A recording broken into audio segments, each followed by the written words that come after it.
Hi, I'm Lexi with HyprMX here at Pocket Gamers Connect London 2024. Joining me today is Mattias, who is the CEO of Turborilla. Yes. Thank you so much for joining us today, Mattias. It's really great to meet you, and I know you've been on the Fireside Chats before, so thanks again for joining us. Yeah. Thank you. I'm glad to be here. I was flattered to being invited again. So Well, again, we're great to have you, and it'd be great if you could just reintroduce yourself to the audience here and share a little bit about your career and your journey in the gaming industry. Yeah. So my name is Mattias Wiking. I'm from Sweden. I've actually worked with games my whole life. I started with games in the end of '90s, doing kids games. Published in Sweden, Swedish kids games. During the beginning of 2000, I was self-taught, artist and programmer, and eventually I actually started school. I went to school for game programming a couple of years. In 2014, I joined the AAA mobile game studio in Stockholm called Grin as a programmer at that time. Worked there a few years, bumped through Starbreeze in Uppsala as a producer and technical director, and eventually ended up in the north of Sweden as a studio manager for a new started Paradox Interactive studio. So it was part of the Paradox Interactive, the Grand Strategy company, and we started a new studio up in the north. Since I am from the north of Sweden, so I moved up there with my family. Was running that for 4 years, roughly, before I got picked up for Turborilla, and I've been there for 5 years now. Wow, 5 years, that's great. So in 2023, there's definitely a difficult time for a lot of people in the industry. What was your take on how things were in 2023 and kind of how did it impact Turborilla?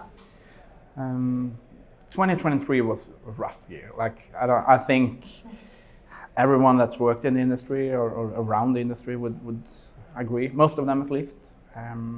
My impression is that what happened was that mid-tier companies, like big companies that had great revenue already, they managed good. Yeah. But those like smaller companies that still had some decent amount of costs, the cost was increasing, but the revenue was decreasing. They had a tough year. And unfortunately, Turborilla was one of those. In the spring of 2023, we actually had to say goodbye to a couple of friends. We were about 35 individuals at Turborilla. We're 24 now. Some of them was leaving for other roles in general, and we had to let go a few. I did bring back 2 of them as well, so that was nice. We have a strong values at Turborilla, and one of them is we have your back. It's one of our guiding principles. So even though we unfortunately had to say goodbye, we worked a lot with these individuals, and we helped most of them to find new roles in different places. But 23 was a tough year, and we'll see what's happening with 24. So as a CEO of Turborilla, can you tell us a little bit about what your day-to-day life looks like in the role, what types of things that you're focused on in order to grow the business? Yeah, I have a lot of different hats, of course. We're a small studio, just about 20 people, so I do a lot of different things. It could be 1 week I focus on budgeting for the next year. I'm working with product managers to figure out the forecasts and these kind of things.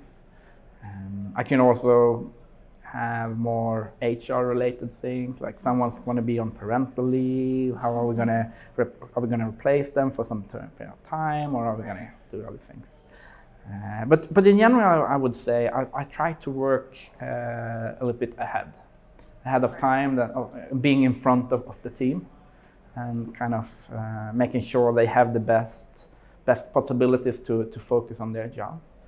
And my dream thing would be that if I vanished, no one would notice until a year later, because that's what I'm supposed to do. My work should be 1 year ahead, working with strategy and making sure everyone has the best possible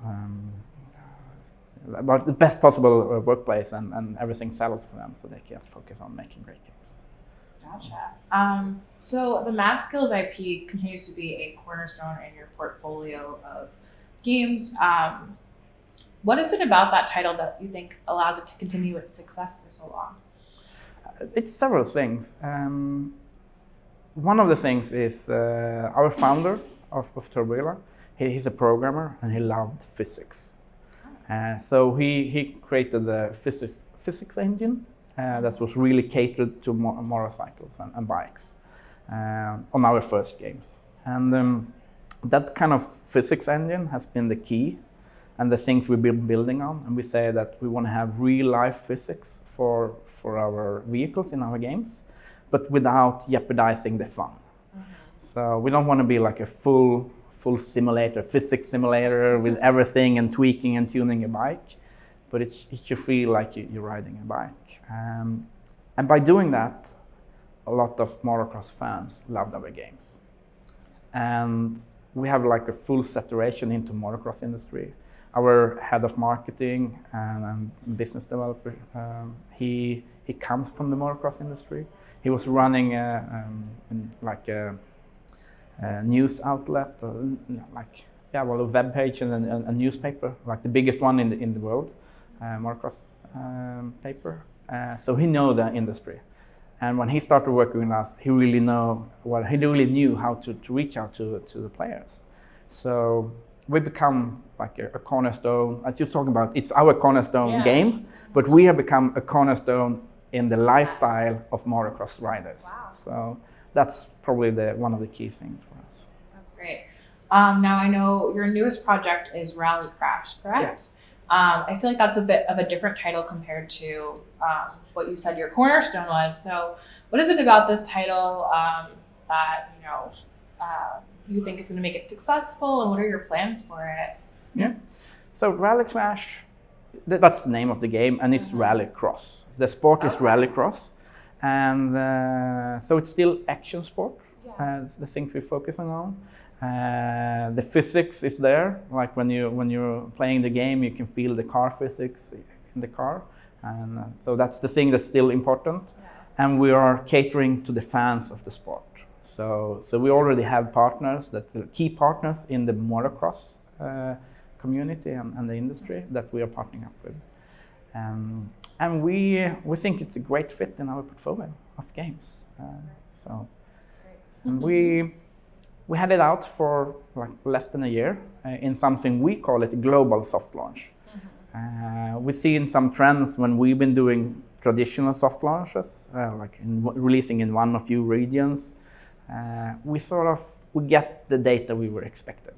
So instead of putting UA money in getting players that giving us the data we expected, we decided to do a soft global launch. So we released it, and we're getting organic players, and we can follow the organic players, and now it's time to start ramping up with user acquisition and kind of take the game to the next level. So with your titles being focused on the genres of sports and racing, I think it gives you an opportunity to kind of explore more unique ad formats. Is there any new ad formats that you're interested in testing or have tested recently and seen good results with? Yeah, I think it's not really new anymore, but it's native ads or in-game ads. I've heard a lot about that today, actually. And it was actually, we did it like 10 years ago. So when we took one of the first Mad Skills motocross games, the first one was actually on PC. Wow. But when we brought it to mobile, our marketing guy, he did sell ads, branded ads in the game, and that was funding the whole development. And this was like 10 plus years ago.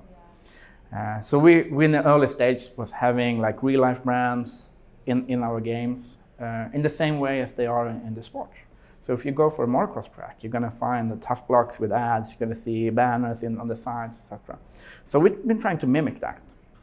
And lately, the last couple of years, there's been more partners that can do this dynamic. We don't need to go and sell this ad spot to someone like manually. There's more SDKs doing that. So that's something we've been testing, and we've been testing different partners. Some is a better fit for us, some is not. So, and we find a good mix now with those that we're working with. Great. And one more question for you. So what can we look forward to seeing Turborilla do in 2024? Yeah. This year, we are focusing on getting the Rally Clash game out. Okay. So we're tweaking our KPIs, starting ramping up user acquisition. So we hope that's going to be our next big hit, of course, coming out. Yeah, we're starting now and during the year. And we've also been talking a lot about to see if we are able to bring our current games to new platforms in different ways. We have ideas of bringing some of the games to the web. Maybe we can bring it to PC, maybe console. So we actually have a couple of really interesting things in the pipeline. So that's great. I'm really excited about 24. Good. Well, congrats on the new title. I hope that has a lot of success this year, and all those efforts as well that you mentioned. And thank you so much for sitting down with us today. It was really great to chat with you. Yeah, thank you very much. Thank you for having me. Of course.